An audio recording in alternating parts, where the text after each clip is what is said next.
A história tem início no sombrio castelo da atual Rainha dos Demônios.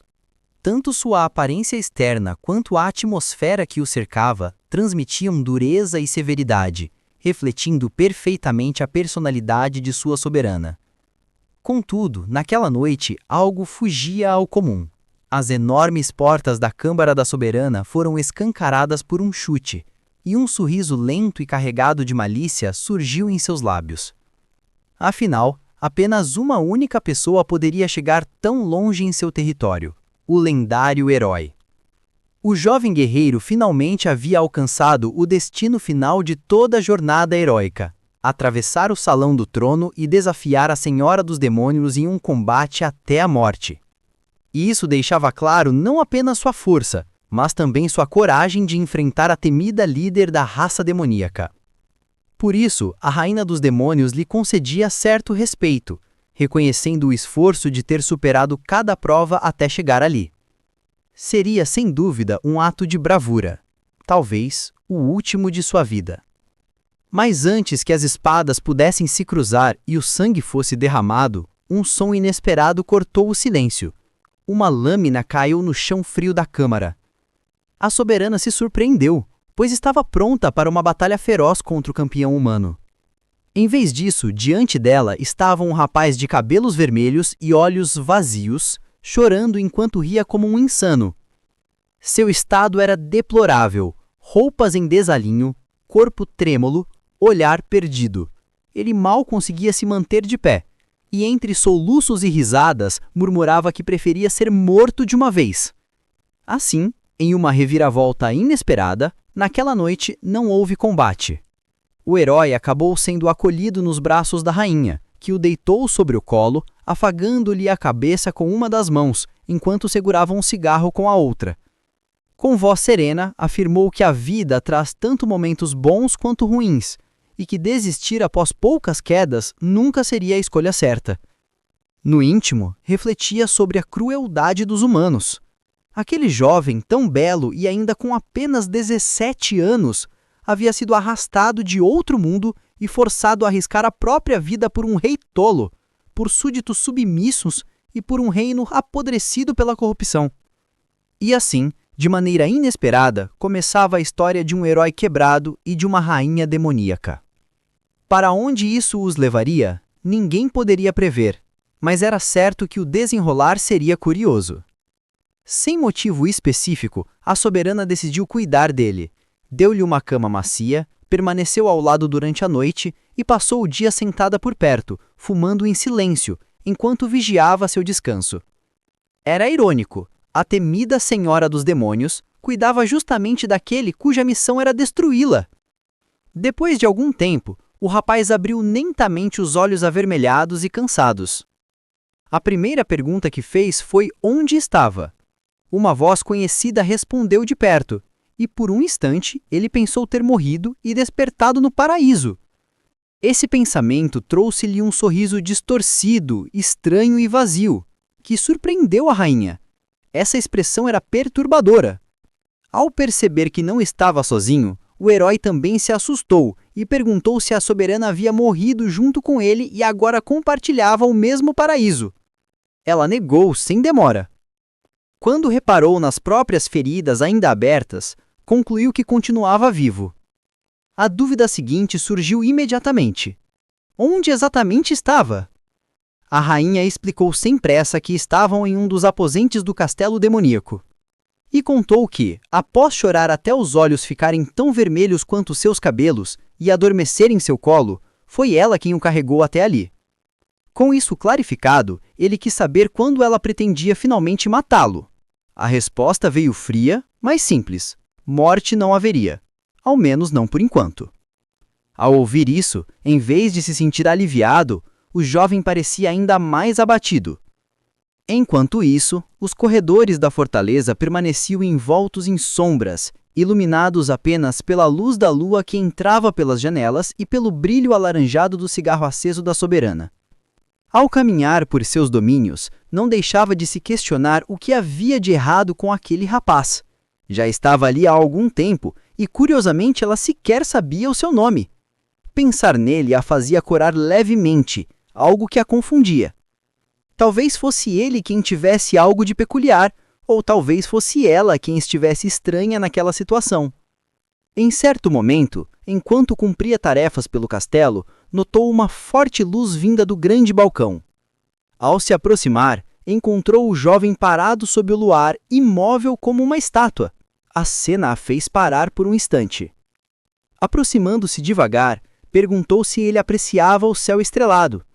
Ele mal lhe deu atenção, respondendo apenas com um aceno indiferente. Logo comentou que essas estrelas o faziam lembrar de um bom amigo. Diante dessa confissão, a rainha não soube o que dizer. Talvez nem precisasse. A beleza do firmamento refletida em seus olhos já era resposta suficiente. Foi então que julgou ser o momento certo para perguntar o nome dele. Porém, ao ouvir a questão, o brilho que ainda restava em seu olhar se apagou. Quase não lembrava mais do seu verdadeiro nome, pois todos ao redor o chamavam apenas de herói ou por apelidos cruéis, monstro, inútil, fracassado. Com um tom mais suave, a soberana esclareceu que queria saber o nome dado por seus pais. Isso pareceu libertá-lo da dúvida e ele revelou sem desviar os olhos do céu que se chamava Itami. A rainha sentiu vontade de lhe fazer uma proposta.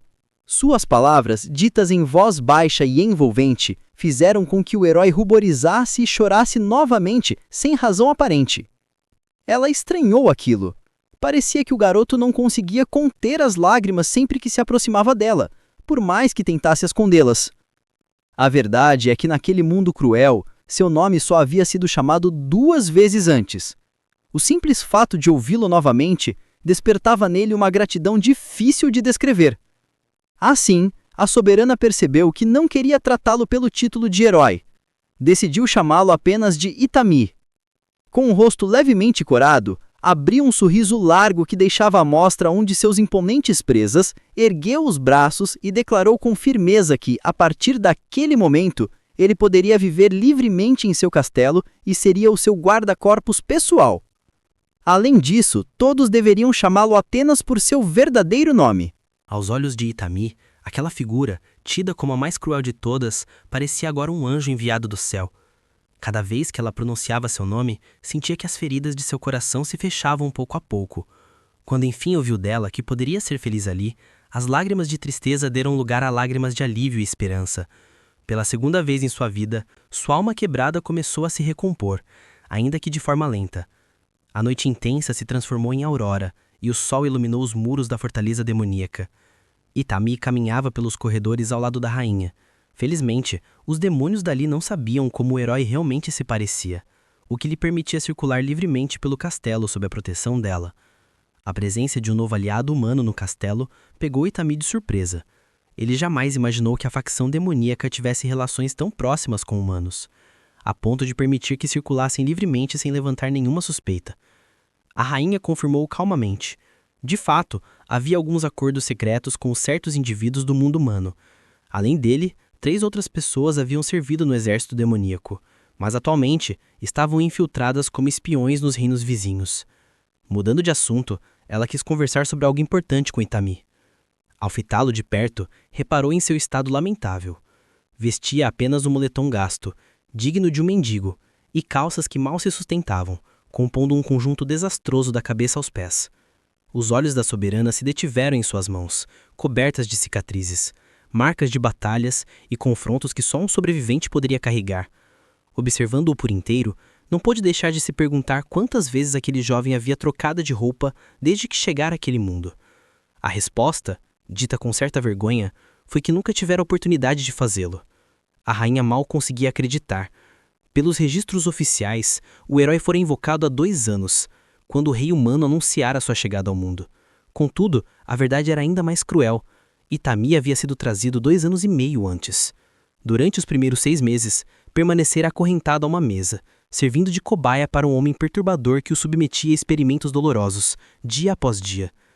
Somente depois disso, fora lançado ao mundo, e o rei sem escrúpulos o obrigara a cumprir missão atrás de missão, sem dar-lhe sequer tempo de trocar de roupas ou de se banhar.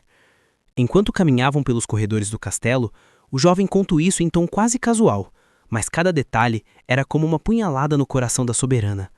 Ela chegou a sentir os olhos marejarem de raiva e compaixão diante do tratamento desumano que aquele rapaz sofrera por parte da própria humanidade que deveria proteger.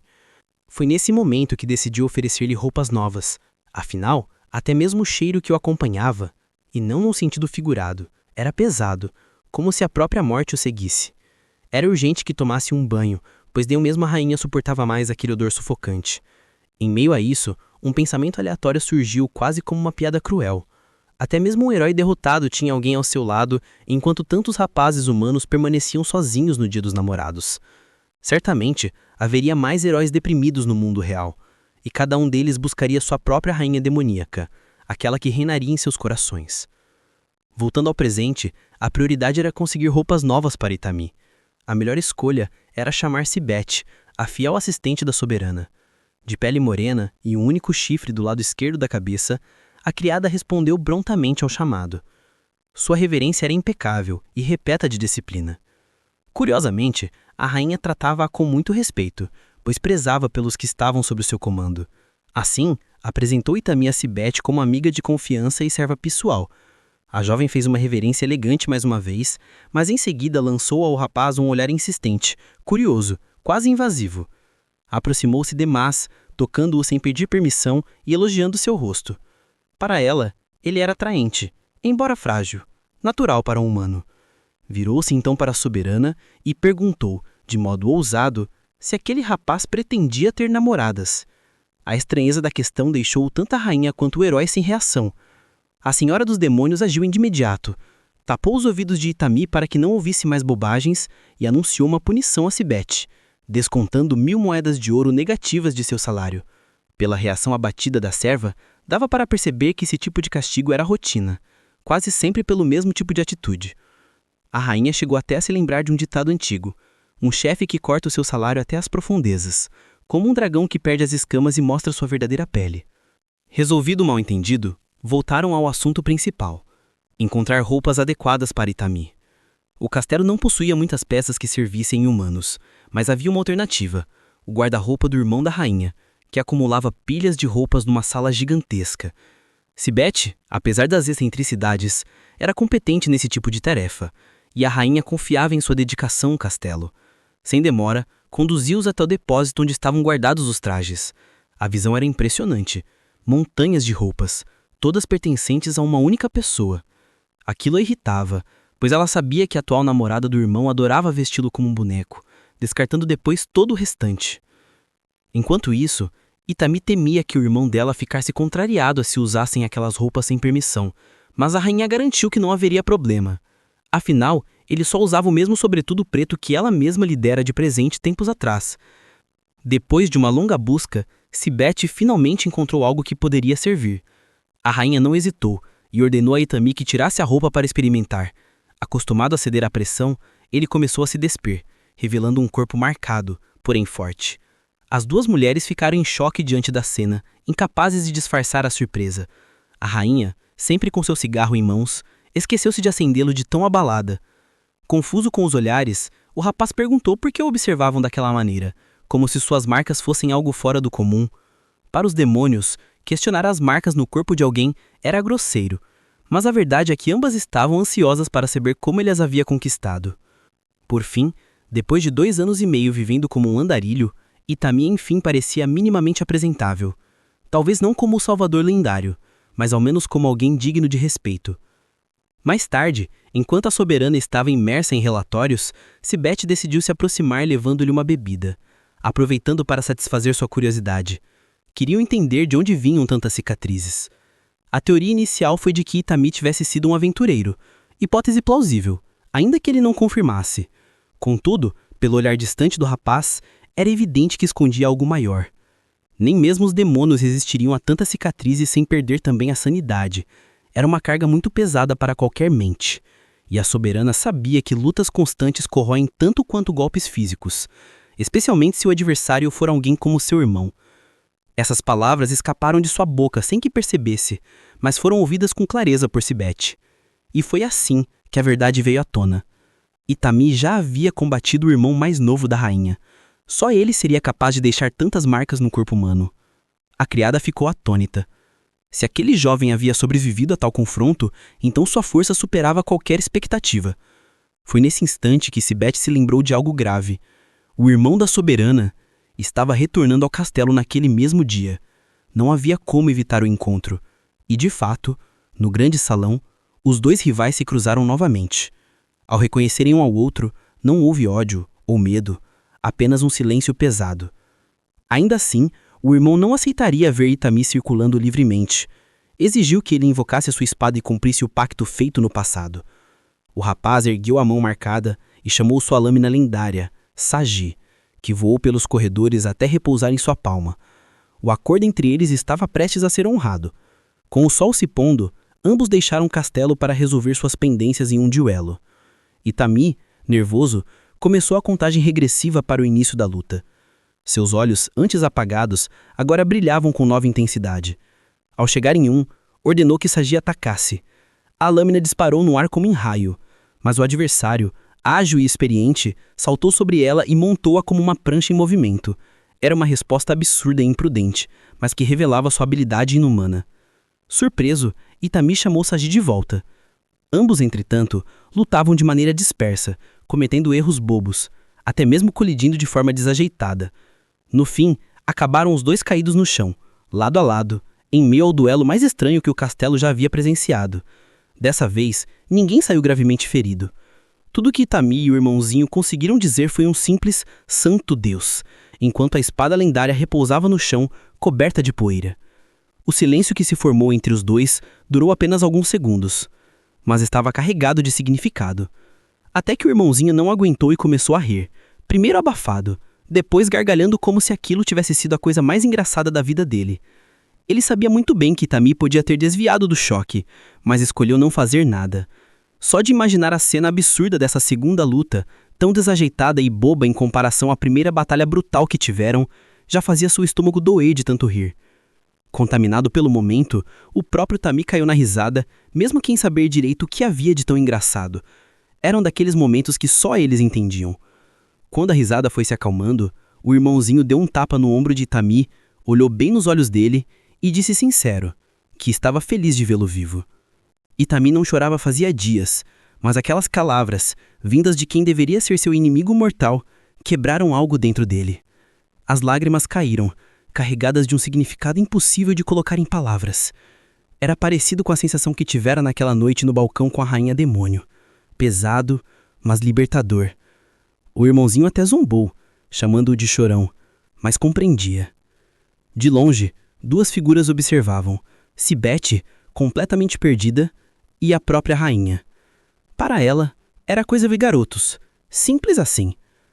Mais tarde, sozinho em seu quarto com apenas Sagi como companhia, Itami refletia. Ele sabia que estava vivo, mas não tinha certeza se merecia a paz que começava a sentir. Mesmo assim, queria tentar. Queria pelo menos experimentar como era viver ao lado daqueles demônios, que ironicamente... A resposta para sua dúvida surgiu de onde menos esperava, sua espada. Sagi brilhou suavemente e projetou diante de seus olhos a imagem de uma garotinha, banguela, alimentando um coelho com o maior sorriso do mundo. A felicidade vem de dar, não de receber, dizia ela. Era isso, simples, mas poderoso. Empolgado, Itami pulou da sacada do quarto direto para o pátio, assustando uma pobre empregada que só estava cantando enquanto trabalhava. Ele se ofereceu para ajudar, deixando a garota com o coração em chamas, enquanto Sibé assistia de longe, morrendo de ciúmes. Para ela, só havia uma conclusão possível. Sua rainha estava prestes a ser roubada. E foi assim que o castelo quase acabou testemunhando a cena mais absurda de todas. Sibé e a rainha conspirando seriamente sobre castrar o herói para resolver a situação. Amarrado e amordaçado numa cadeira, Itami quase surtou ao ouvir o papo. Se não fosse pelo irmãozinho, que, do nada, sentiu o perigo e correu para resgatá-lo, quem sabe qual teria sido o destino dele? No fim, o dia seguinte chegou como se nada tivesse acontecido, mas enquanto vagava pelos corredores, Itami parou diante de um cartaz sobre o Festival de Fogos de Artifício. Fascinado, ficou ali lendo até que a rainha se aproximou e, vermelha de vergonha, acabou o convidando para ir junto. Era, basicamente, um convite para o encontro. e Tami ficou vermelho até as orelhas. Parecia que o plano já estava definido, mas antes precisavam entregar a receita dos fogos de artifício que Tami segurava com tanta força ao mestre demônio dos fogos. Toda essa interação, é claro, estava sendo observada atentamente por 3 figuras muito conhecidas, que se escondiam dentro de um vaso. O irmãozinho sentia que seus ouvidos estavam pregando uma peça. Ouvir sua irmã mais velha convidar alguém assim era algo inacreditável. Beth garantiu que tinham escutado perfeitamente. A rainha demônio iria a um festival com seu guarda-costas. E assim, a operação Se Exame estava em andamento. Tinha acabado de começar. A partir daquele momento, os agentes até usavam óculos escuros estilosos durante a missão. Pouco depois, a rainha demônio e o ex-herói saíram do castelo e seguiram para as fronteiras do território demoníaco, onde vivia a famosa Vovó H. Ela era uma doce anciã demônio. E se você visse um demônio com aparência idosa, então, pelos padrões humanos, era porque realmente era muito velho. Ao chegarem, ela apenas girou a cabeça e cumprimentou o senhor demônio. Si empurrou de leve Tami para frente enquanto explicava o motivo da visita. Encomendaram um fogo de artifício para o próximo festival. Felizmente, seu guarda-costas já segurava em mãos a receita.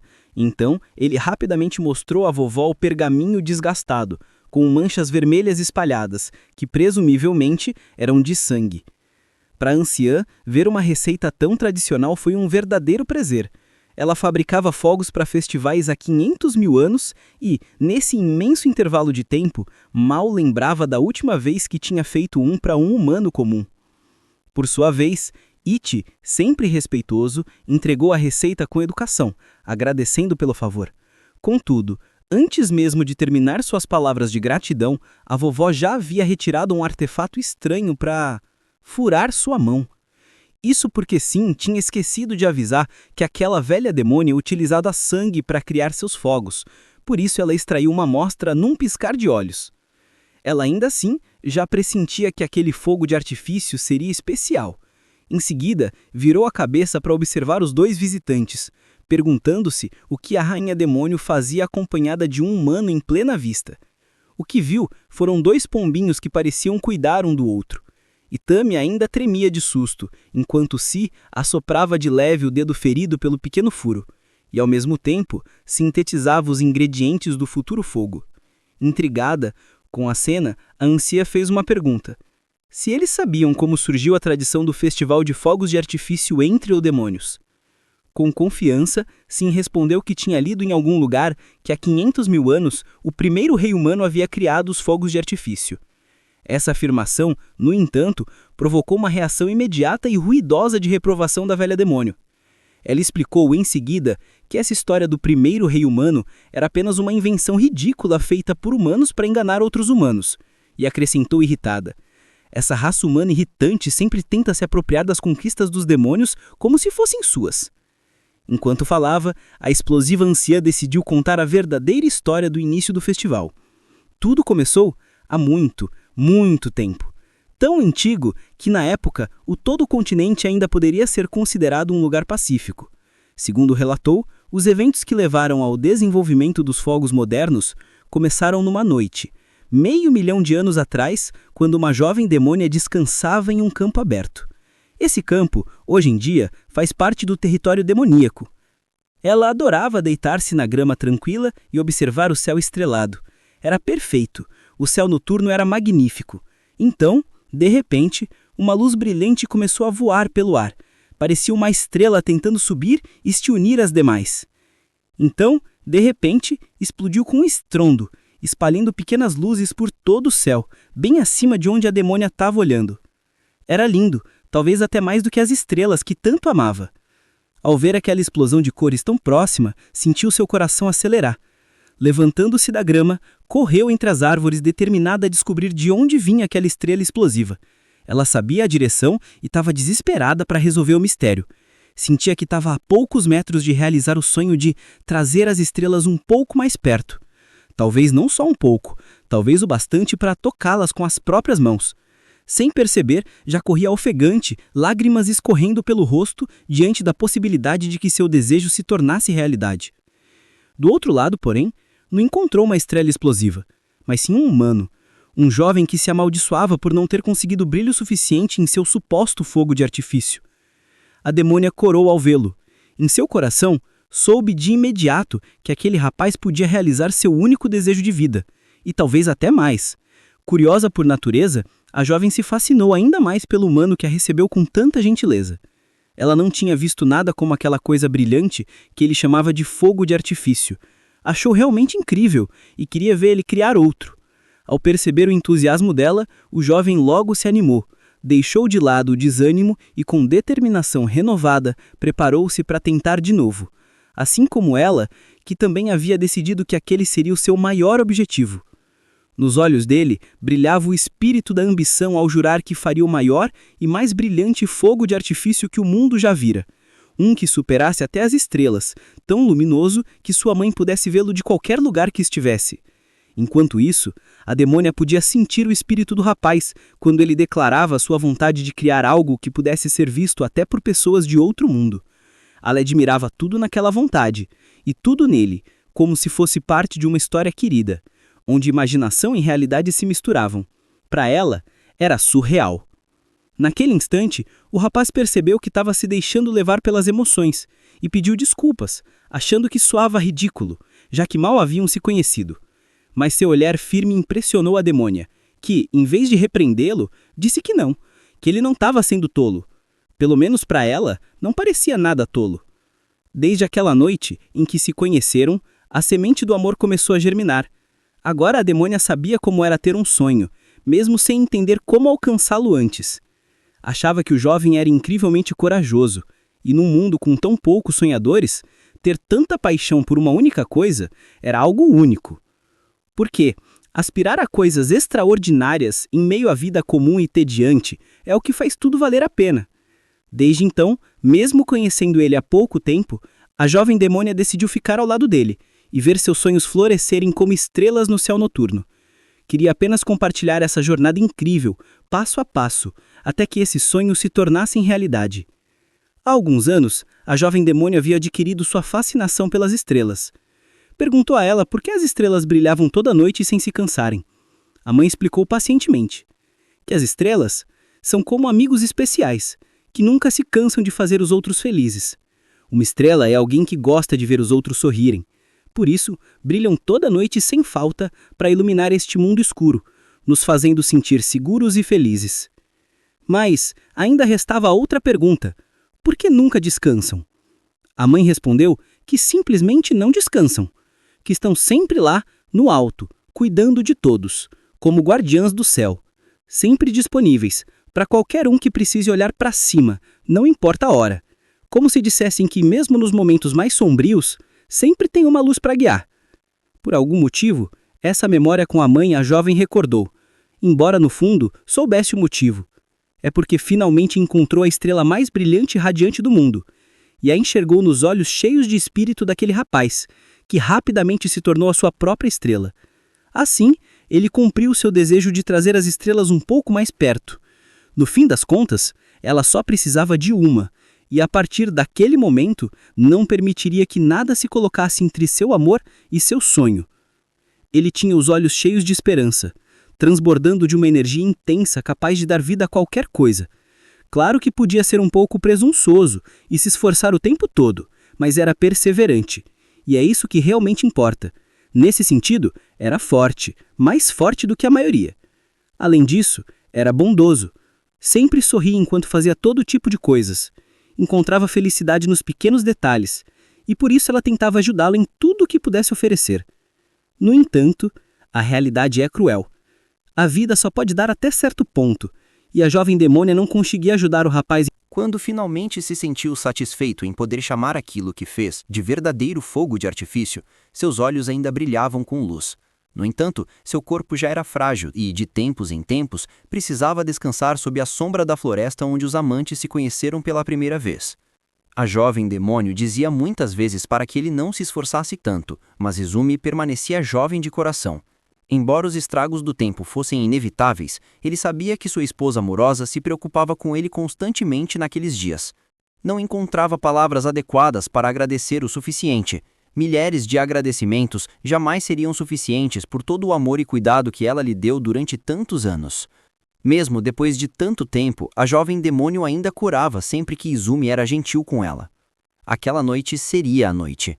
O marido e a esposa apenas aguardavam o céu escurecer e as estrelas aparecerem para brincar.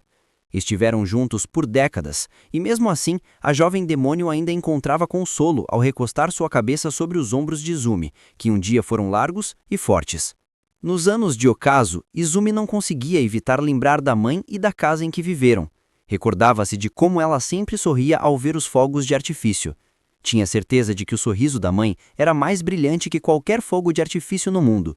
No entanto, a pergunta que persistia em seu coração era: quando sua mãe o olharia da mesma forma que olhava para os fogos? Por muito tempo, os fogos não fizeram Izumi sorrir. Pelo contrário, o faziam chorar de tristeza. Simbolizavam a incerteza de sua vida. Recordavam-lhe as cruéis mãos do destino, as cruéis mãos dos adultos que o cercaram quando era pequeno. Mas, em vez de deixar-se consumir pela sombra da dor, ele tomou para si a missão de criar o fogo de artifício mais brilhante que o mundo já havia visto. Se conseguisse isso, talvez as coisas mudassem, talvez as cicatrizes do passado doessem menos, e, talvez, só talvez, pela primeira vez em sua vida, a mãe de Izumi o olhasse como olhava os fogos de artifício. O jovem partiu com a missão de agradar sua desprezível mãe e acabou alcançando algo muito melhor. Em sua tentativa desesperada de criar o mais brilhante do mundo, Yuni encontrou a mulher mais radiante aos seus olhos. No momento em que finalmente viu os frutos de seu trabalho de décadas, compartilhou-os com a mulher que amava. Conseguiu criar os fogos de artifício mais luminosos que o mundo já vira, mas seu brilho empalidecia diante de sua musa. Enquanto o coração de Izumi pouco a pouco perdia o compasso e o inevitável tempo finalmente o alcançava, ele não olhou para o céu para ver sua obra-prima, apenas olhou para o belo sorriso de sua esposa. Tremia enquanto sua respiração se tornava irregular e seu coração perdia o ritmo. A última coisa que Izumi, o sonhador, viu foi o que havia de mais belo no mundo. Mais brilhante que qualquer fogo que pudesse criar, mais brilhante que qualquer estrela no céu. O sorriso genuíno de sua esposa, seus olhos cheios de amor e devoção, sua boca que nunca deixava de dizer palavras de incentivo. Embora Izumi tivesse tido um começo difícil na vida, terminou com uma bela explosão. A jovem demônio, então, aproximou-se da única estrela que realmente importava, mas o tempo e a vida cruel a tiraram dela cedo demais. Quando os fogos de artifício se apagaram, ela ficou sozinha com a fria noite escura. Nenhuma estrela no céu poderia se comparar. E Izumi morreu com um sorriso de satisfação no rosto. Morreu como uma estrela morre. E agora ela estava completamente só. De volta ao ponto de partida. De volta aos dias em que não tinha nada pelo que lutar. De volta a uma vida sem sua estrela. No entanto, antes de sucumbir completamente às engrenagens do tempo, Izumi conseguiu rabiscar seus últimos pensamentos para sua amada, onde expressava gratidão pelo tempo que passaram juntos e revelava seu último desejo, que suas cinzas fossem transformadas em um último fogo de artifício. A jovem demônio não sabia o que pensar daquilo. Tudo aconteceu tão de repente. Num segundo estavam sentados juntos, no seguinte ela estava sozinha. Os dias seguintes foram uma completa névoa. Estava em um estado constante de confusão e incredulidade, e quando se deu conta, estava de volta à casa queimando os restos de Izumi para obter suas cinzas. Assim, seguiu cuidadosamente a receita que havia aprendido após anos observando seu marido se dedicar ao árduo trabalho de fabricar fogos, e cumpriu o último desejo dele, transformar suas cinzas em um último fogo de artifício. Na floresta onde se conheceram, ela acendeu em silêncio um pequeno arranjo com a última vontade do marido. A jovem demônio fez todos os movimentos corretos, sem mesmo pensar, como se estivesse em piloto automático.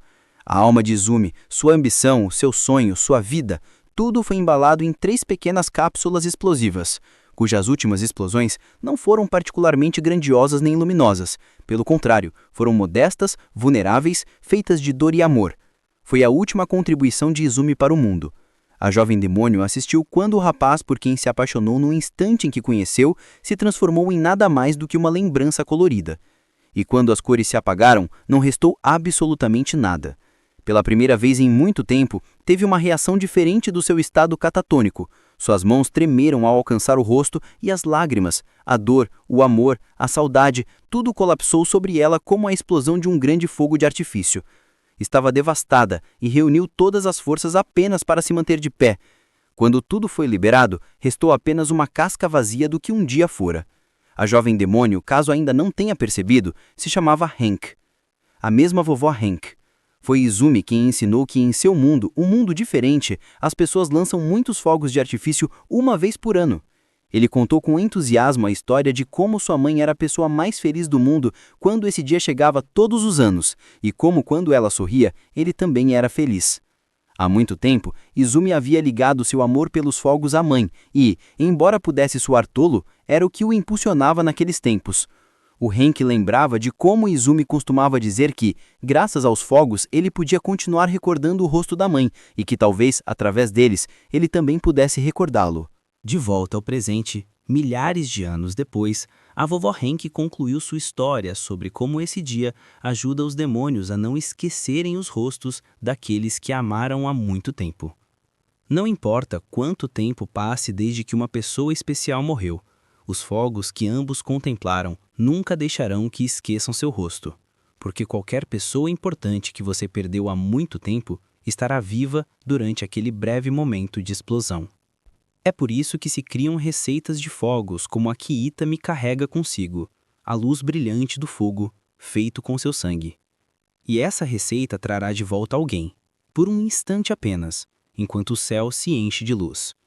Assim que terminou a história, a vovó Hank entregou ao ex-herói o fogo de artifício que queria fazer com aquela receita desgastada, e com isso, finalmente poderia rever sua mestra. Aquela mulher era durona, e costumava se referir a Itami como garoto tolo, antes mesmo de se apresentar formalmente. Hoje é o dia em que a Operação Sea Exton entra em ação total, com o irmãozinho liderando o avanço.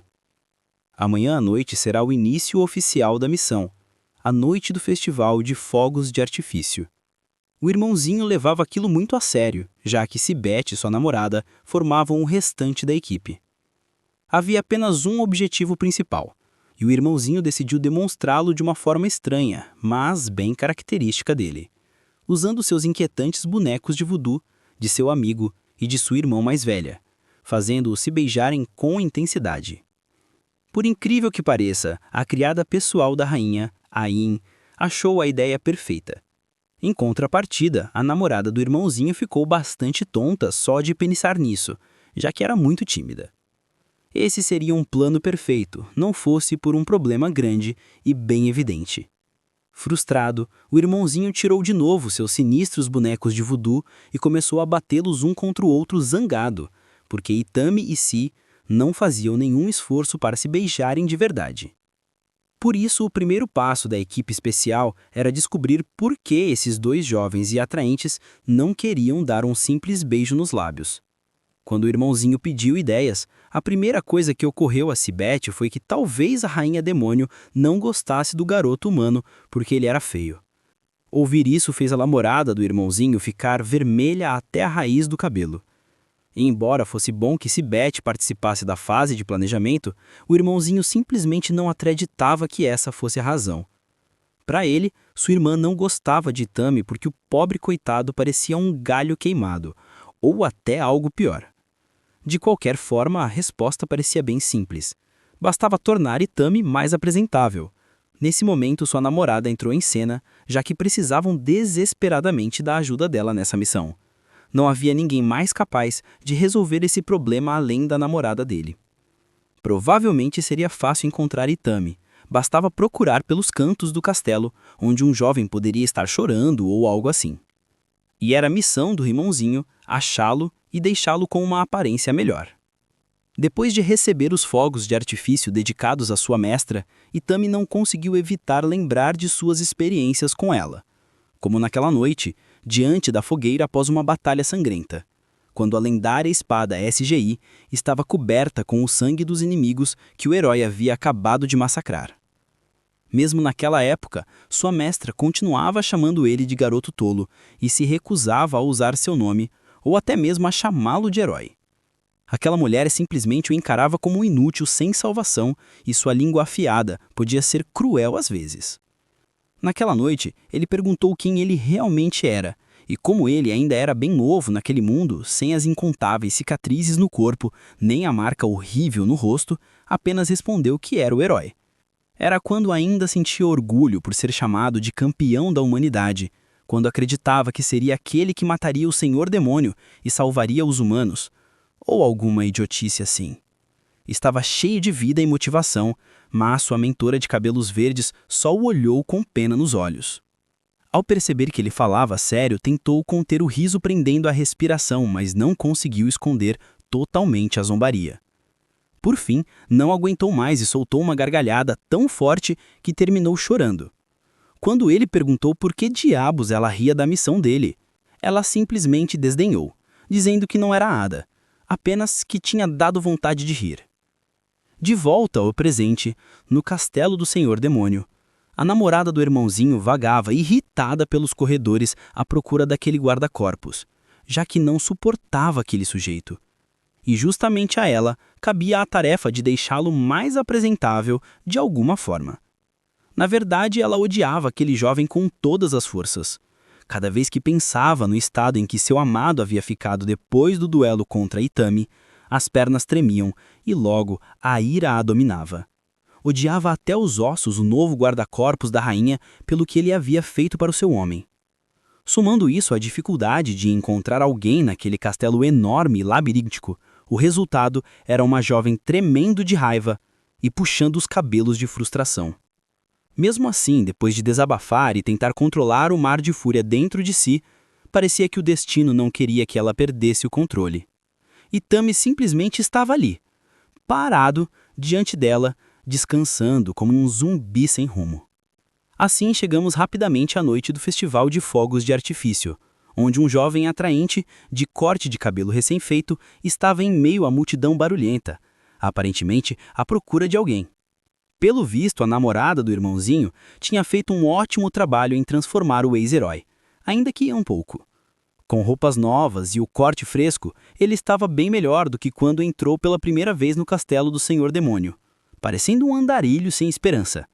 Embora as luzes do festival brilhassem intensamente, a escuridão ainda visível nos olhos do jovem não passava despercebida. Ainda assim, ao menos a sua aparência havia melhorado bastante. Dentro de si, continuava lembrando da sua mentora naquela noite em que ela perguntou quem diabos ele era. Seu devaneio, porém, foi interrompido por uma voz sedutora que atravessou os murmúrios da multidão, chamando-o pelo nome. Ele se virou, ainda sem se acostumar com o fato de os demônios ao redor serem cordiais o bastante para usar seu verdadeiro nome. Assim que seus olhos encontraram a dona da voz, sentiu as pupilas dilatarem e o rosto esquentar, tingido por um leve rubor. A rainha dos demônios não usava sua armadura de combate de sempre, mas em vez disso, vestia um traje tradicional de festival. Era a primeira vez que ele a via com roupas diferentes e a mudança de visual não passou despercebida. Quase de imediato, a rainha percebeu a transformação dele. Ele respondeu naturalmente que sim, havia cortado o cabelo e que devia esse novo visual à namorada do irmãozinho. Por algum motivo, a rainha tinha um ódio muito profundo por aquela garota. Gostava de chamá-la de aquela loira alta. E justo quando o confuso Itami estava para perguntar o porquê daquela escolha de palavras, a rainha já se apressava em colocar-se ao seu lado. Kali é muito forte, afinal é uma senhora demônio, capaz de arrastar seu guarda-corpos pelas ruas para evitar falar daquela loira detestável. No entanto, no meio da multidão, a mesma mulher estava ali parada com uma presença ameaçadora ao lado de uma barraca do festival. Pelo visto, também tinha escolhido usar um traje tradicional. Seus olhos nunca eram visíveis sobre a franja ostentosa, o que tornava difícil saber o que passava em sua mente. Mas naquele instante, estava claro que estava furiosa com o que havia ouvido. Esse era o agradecimento que recebia pelos seus esforços de dias atrás. Afinal, a namorada do irmãozinho praticamente havia sequestrado Itami enquanto ele vagava pelos corredores do castelo como um zumbi, apenas para forçá-lo a mudar o visual. Enquanto o mantinha amarrado à cadeira, ele mal entendia o que estava acontecendo. Sua mente ainda estava presa à lembrança do estado em que seu amado ficara depois daquela luta horrível. Ela segurava a tesoura, que deveria ser usada para cortar o cabelo, mas em alguns momentos teve o impulso de simplesmente cortá-lo ou até cravar a lâmina em seu pescoço. Enquanto isso, o ex-herói permanecia educado. Afinal, estava recebendo um corte de cabelo de graça. Como o silêncio na sala era incômodo demais, pensou que talvez devesse puxar conversa, mas os pensamentos dela eram bem diferentes. Assassinos. Ainda assim, Itami falou. Disse que sua irmã mais velha costumava cortar seu cabelo daquela forma quando ainda vivia em seu outro mundo, o qual disfarçava chamando de sua aldeia natal. Mas quando se tornou herói e precisou viver disfarçado de aventureiro, não pode mais visitar a irmã, já que moravam muito longe. Por isso, seu cabelo estava um desastre havia tanto tempo. A conversa, no entanto, era perigosa. Em mais de uma ocasião, quase deixou escapar algo que revelaria sua verdadeira identidade como herói, enquanto a loira continuava cortando seu cabelo com pensamentos ocasionais de cortar também sua garganta. Itami suportava o silêncio desconfortável que se instalava entre os dois. Finalmente, depois de muito tempo, ela abriu a boca e lhe dirigiu as primeiras palavras. Perguntou se ele se sentia sozinho, se desde que se tornara aventureiro já não havia mais ninguém para cortar seu cabelo. Itami respondeu com sinceridade. Não era exatamente assim. Houve pessoas naquele mundo que se preocuparam com ele. Costumava ter o melhor mestre do mundo e uma garotinha que o chamava de irmão mais velho. Naqueles tempos, eram felizes. Não conseguia esquecer como seu mentor era bagunceiro, rude e barulhento. Também não apagava da memória o quanto era doce e carinhosa a menina que via como uma irmã. Mas a desgraça nunca deixou de percebi-lo naquela terra. O sorriso inocente da menina se transformou em dor e surpresa quando sua cabeça foi empalada em uma estaca. O melhor mestre que alguém poderia ter morreu em seus braços após uma batalha exaustiva contra forças muito superiores. De uma forma ou de outra, Itami sempre acabava perdendo tudo. Sempre perdia todos os que eram importantes para ele. Ouvir Itami falar de suas perdas fez a loira começar a chorar sem querer. Para não parecer fraca, insistiu que não estava chorando, que era apenas suor acumulado nos olhos. A sessão de corte demorou bastante, mas ela era incrível com a tesoura. Cada movimento foi preciso, um serviço de primeira. Ao concluir, seus pensamentos voltaram para Noah, também chamado de irmãozinho. Não podia esquecer a noite em que encontraram Noah depois de sua luta contra Itami. Fizeram o possível para tratá-lo. O pobre garoto mal conseguia comer sem ajuda. Ele não disse que seu oponente também estava gravemente ferido, e naquela hora não deram importância. Mas agora, sabendo quem realmente era Itami, e quão bondoso e trabalhador ele era como pessoa, ela começou a pensar em quanto ele também deveria ter sofrido com todos aqueles ferimentos, sem ninguém para cuidar dele. Afinal, ela era uma das poucas que realmente sabiam como era estar totalmente sozinha. Era uma elfa vivendo no castelo do Senhor Demônio, e, para piorar, tinha as orelhas cortadas. Tanto na cultura demoníaca quanto na élfica, ter as orelhas cortadas era símbolo de grande vergonha. Quando terminou a transformação de Itami, o resultado foi glorioso. Aquele homem a quem acabara de cortar o cabelo ousou tocar em alguém que ela realmente amava. Mesmo com todos os seus defeitos, mesmo com as orelhas cortadas que carregava como marca vergonhosa. Não era uma alma má. Céus, era o irmão do próprio Senhor Demônio, e ainda assim, era uma boa pessoa. Perdoava com facilidade até mesmo Itami por tudo que haviam feito um ao outro, mas a loira não conseguia encontrar dentro de si a capacidade de perdoar e esquecer. Enquanto pensava em tudo isso, em meio à multidão do festival, Noah apareceu de repente e a assustou como uma garrotinha. É claro que levou um tapa forte na cabeça por agir como um idiota infantil. No fim, Noah e sua amada fizeram as pazes. Agora caminhavam de mãos dadas pelo festival, visitando as barracas e aproveitando as comemorações. Ele comprou uma maçã caramelada, e parecia que ela gostava mesmo de doces. Por algum motivo, quis olhar para ele, de lado, deixando a orelha esquerda cortada aparecer entre os fios de cabelo. Mas não era a única ao redor a carregar a marca da vergonha. Noah também a tinha. Ambos compartilhavam a mesma cicatriz, a orelha esquerda cortada.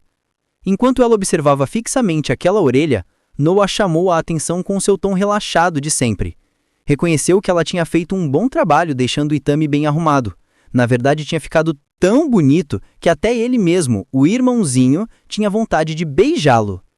Mas falando sério, aquilo significava muito para Noah, e ele agradecia à namorada por ter feito isso, mesmo sendo uma tarefa difícil. Ele entende bem que ela odiava os humanos, principalmente os que ousaram ferir aqueles que amava. Ainda assim, aceitou a missão para ajudar seu amigo, e Noah não poderia estar mais grato. Naquele momento de palavras sinceras, ela não conseguiu evitar corar. Noah podia ser infantil às vezes, mas também tinha um lado maduro em sua maneira. Momentos como esse a faziam lembrar de um episódio terrível da infância, quando foi capturada por caçadores humanos clandestinos. Aqueles homens eram insanos, queriam experimentar o sabor das orelhas de uma elfa. Sua família não tinha dinheiro suficiente para pagar o resgate, então os sequestradores estavam livres para fazer o que quisessem com a pequena elfa. Ela estava indefesa, vulnerável e apavorada. Mas então, a voz de outro garoto gritando para que os sequestradores a deixassem em paz, deu-lhe um lampejo de esperança. Os bandidos quase tinham esquecido que havia outro prisioneiro em uma das jaulas. Haviam capturado aquele menino junto de outros demônios perto da fronteira entre o território humano e o demoníaco. Aquele menino era Noah, um jovem demônio que claramente tinha sido torturado durante todo o tempo em que ficou preso naquele inferno. Por fim, os sequestradores aceitaram deixá-la em paz, mas precisavam de outra coisa para comer. A proposta foi cortar e devorar as orelhas de Noah. Eles sabiam muito bem o peso cultural e a vergonha que os demônios sentiam em relação a isso. Um deles segurou a pequena elfa diante de si, perguntando a Noah se estava disposto a carregar tal desonra pelo bem de uma completa desconhecida, abandonada até mesmo por sua própria família. Noah não precisava fazer nada. Sua família, por ser de realeza, já tinha negociado seu resgate. O sequestrador chegou a comentar que seu pai ficaria extremamente decepcionado quando o filho voltasse para o castelo com a marca da desonra. Apesar de tudo, mesmo sendo apenas um garoto, ele era tão determinado quanto qualquer adulto.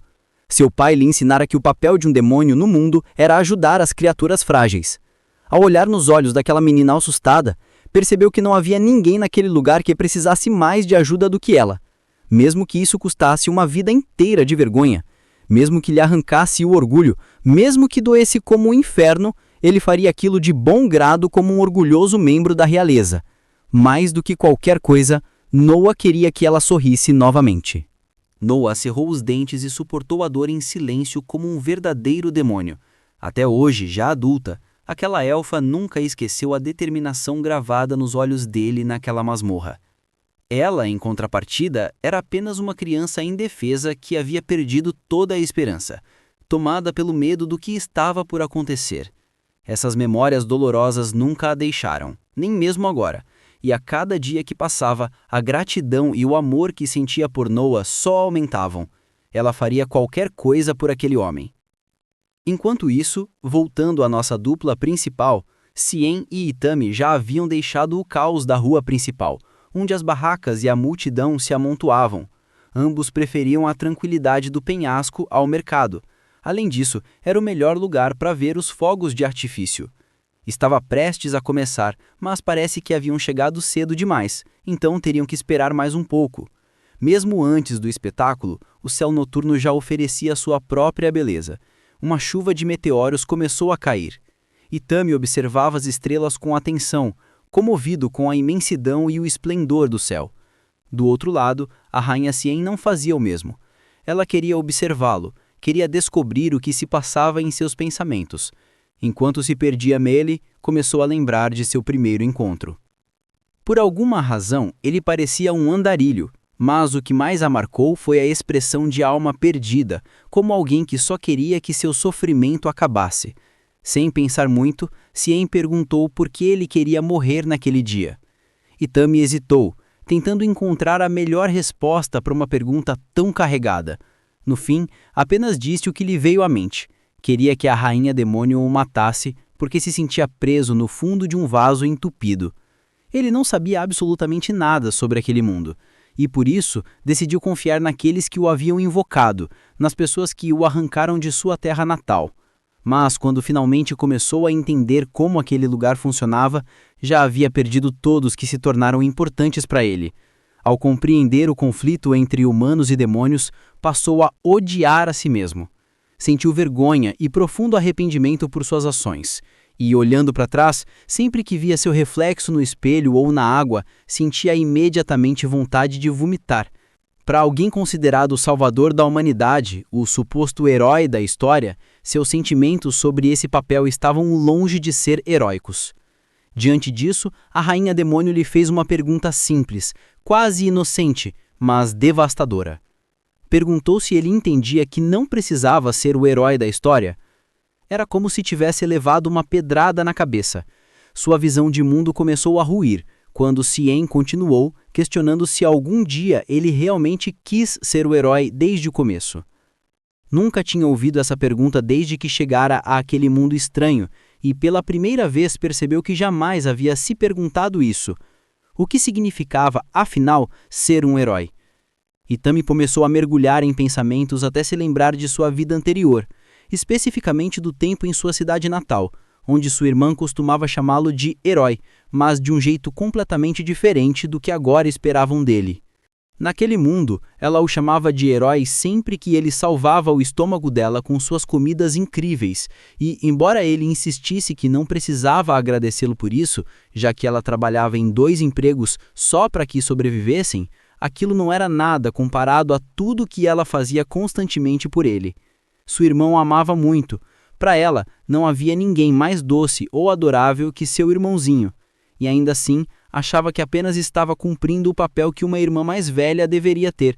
Chegava até a se entristecer por não poder fazer mais por ele.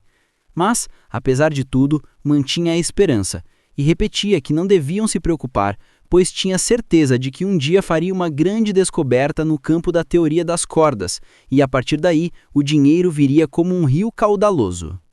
Desde a morte da mãe, os dois haviam enfrentado, tudo se precipitou para a maldade absoluta. Seus dias se transformaram em gritos deslacerantes até que a sua garganta já não conseguia sustentar a distorção da própria voz. Por meio ano, ele ficou acorrentado a uma mesa onde um médico completamente desequilibrado realizava experimentos dolorosos e desumanos dia após dia. No fim de cada jornada feita apenas de sofrimento, as noites eram reservadas para um breve alívio. Toques curativos através de feitiços que, ironicamente, pareciam mais uma tortura. Curá-lo completamente só significava que o ciclo aterrorizante começaria tudo de novo. Todo esse plano doentio tinha sido idealizado pelo próprio rei, que assistia ao processo sempre que podia, com aqueles olhos vazios que pareciam não ter alma.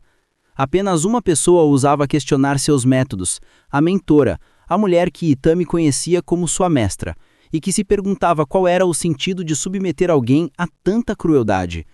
Como alguém que viveu um inferno assim ainda poderia querer salvar o mundo? O rei, claro, não via isso como um problema, já que havia montado todo o teatro para que o pobre herói acreditasse que tinha sido sequestrado por demônios. Esse infeliz estava convencido de que nada disso era feito sem um motivo válido. Ao inspecionarem o núcleo de mana de Itami, descobriram que ele possuía um talento muito especial. Em seu corpo estava o lendário núcleo de mana Sombra. Todo guerreiro respeitável já havia ouvido falar dessa anomalia. O último a possuí-lo foi o herói Mata-Dragões. Aqueles que nasciam com esse núcleo eram capazes de transformar dor física, sofrimento mental e ódio puro em uma fonte de poder ilimitada. Ainda mais alarmante era o fato de que o mana de Itami não tinha limites. Ele tinha o potencial de se tornar ainda mais poderoso que o atual Lorde Demônio.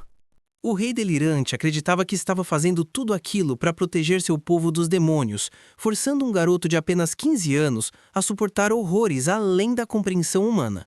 Para ele, não havia problema, já que, se as coisas saíssem de controle, sempre poderiam lavar o cérebro do herói e transformá-lo em sua marionete assassina pessoal. No entanto, naquele dia houve uma pequena mudança na rotina habitual de tortura. Depois de outra dose de agonia, estava previsto um treinamento prático de combate. O rei queria que o herói venerasse suas palavras como se fossem a única verdade existente, de forma que todo o ódio em seu coração fosse redirecionado aos demônios. Sua mentora, de cabelos verdes, temia que a mente do jovem estivesse completamente destruída. Afinal, ele ainda era só um adolescente. Mas o rei tinha à disposição os melhores curandeiros do continente, capazes de regenerar praticamente qualquer dano. Ainda assim, como imaginar o terror insuportável que Yami sentiu durante aqueles 6 meses, longe da família, jogada em um mundo estranho, cercado por figuras completamente insanas? Ele estava perdido, assustado, preso em uma avalanche de emoções que nem conseguia entender. Depois de desmaiar de dor, costumava acordar diante de um monstro acorrentado, ferido e muitas vezes maior que ele. Dia após dia, acreditava que eram os demônios que o faziam sofrer apenas por diversão. Aquele dia não foi diferente, apenas encontraram uma nova forma de despedaçar sua já frágil alma. Porém, surgiu uma minúscula faísca de esperança quando o médico disse que seria libertado caso conseguisse matar o monstro. Os curandeiros do rei não deixariam que nenhuma ferida mortal o levasse. Ele poderia lutar sem se preocupar com a própria integridade, já que, por mais que desejasse a morte, jamais a alcançaria. O plano do rei para quebrar o jovem herói e moldá-lo no soldado perfeito começava a ganhar forma. Um herói forjado por um rei para seu povo. O Coliseu privado, construído para lutas até a morte entre criminosos e prisioneiros, estava mais ativo do que nunca. O jovem herói Itami enfrentava monstros muito além de suas capacidades já havia algum tempo, e sempre que recebia um golpe que mataria um homem comum, os curandeiros do reino apareciam a tempo de mantê-lo vivo. Tudo em que conseguia pensar era enquanto tudo doía. As feridas antigas doíam, as atuais doíam, e as futuras já o aguardavam, vindas das mãos do monstro. Podiam chamar aquele lugar de Coliseu, mas o que acontecia lá dentro não era uma luta, era um massacre. Além dos rugidos e grunhidos do monstro, o protagonista mal conseguia ouvir os cânticos do curandeiro, murmurados suavemente sobre o brilho da lua. Curador, restaura o sono, revive a alma, sara o corpo ferido. No entanto, essas palavras que deveriam confortar há muito tempo tinham se tornado um lembrete cruel de que a dor só se prolongaria. Um toque gentil, cheio de vida, podia fazê-lo desejar a morte. Reviver a alma era inútil, quando a sua já havia evaporado há muito tempo. E embora o corpo cicatrizasse como se nada tivesse acontecido, a mente ainda lembrava. Quem imaginaria que o dom da vida, através da cura, poderia se tornar algo tão cruel nas mãos de uma mente distorcida? E também já tinha sofrido demais. Seus pedidos para que interrompessem os feitiços de cura sempre caíam em ouvidos surdos. No meio de toda aquela dor, lembrava-se de lampejos de sua irmã mais velha lhe dizendo para não se preocupar. E quando uma pequena esperança começava a nascer, logo era esmagada. Um único chute daquele monstro gigantesco bastava para quebrar quantos ossos fosse. Com tantas quedas e colisões, ele já conhecia cada canto daquele lugar. Ainda assim, às vezes pensar em sua irmã o afastava do inferno, ao menos por alguns instantes. Ele sabia que ela provavelmente estava preocupada com ele naquele mesmo momento. Recordar as palavras carinhosas e o amor dela despertavam nele o desejo de voltar. Para conseguir isso, porém, não podia continuar sendo apenas o saco de pancadas daquela criatura colossal. Desde o primeiro dia em que foi transportado para aquele mundo estranho, havia feito um pedido direto ao rei. Queria voltar para casa. Mas aquele desgraçado apenas deu uma pausa e, com um sorriso, respondeu que o reino não tinha capacidade de mandá-lo de volta, embora conhecesse alguém que poderia. Desde então, depois de meses de tortura, o único pensamento que mantinha Itami de pé era encontrar o Lorde Demônio, a única pessoa com poder para devolvê-lo ao seu mundo. Agora, caído em um canto do Coliseu, os olhos de Itami pareciam recuperar um pouco de força.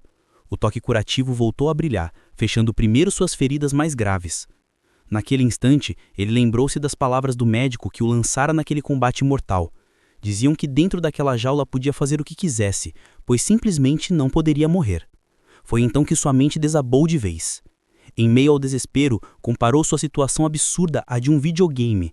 Apesar de experimentar todos os tipos de dor conhecidos pelo homem, pensou que tudo o que precisava fazer era matar um monstro diante dele. Bastava destroçar, pouco a pouco, aquela criatura que o havia feito viver um inferno. Embora a dor fosse insuportável, o ódio pela situação e pelas pessoas que o haviam jogado ali era ainda maior. Com o último juramento de matar o monstro, sua habilidade latente despertou. Sentiu seu corpo queimar com uma energia misteriosa que nunca havia experimentado.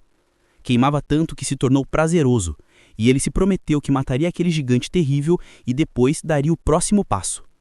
Não importava quanto doesse, mataria o Lorde Demônio e voltaria para sua irmã, porque ele era o herói, e era isso que os heróis faziam. Mais tarde, ao refletir sobre a pergunta de Sie e se perder num caos mental causado pelos dias de tortura, nem mesmo conseguiu formular uma resposta concreta. Já não sabia mais o que queria. Depois daqueles 6 meses desumanos, havia tentado ser um herói como o lendário Mata-Dragões, mas só recebeu ainda mais dor em troca.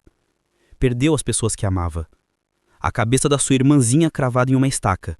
As últimas palavras de sua maestra ditas junto com o derradeiro suspiro. Isso foi o que ser herói lhe trouxe.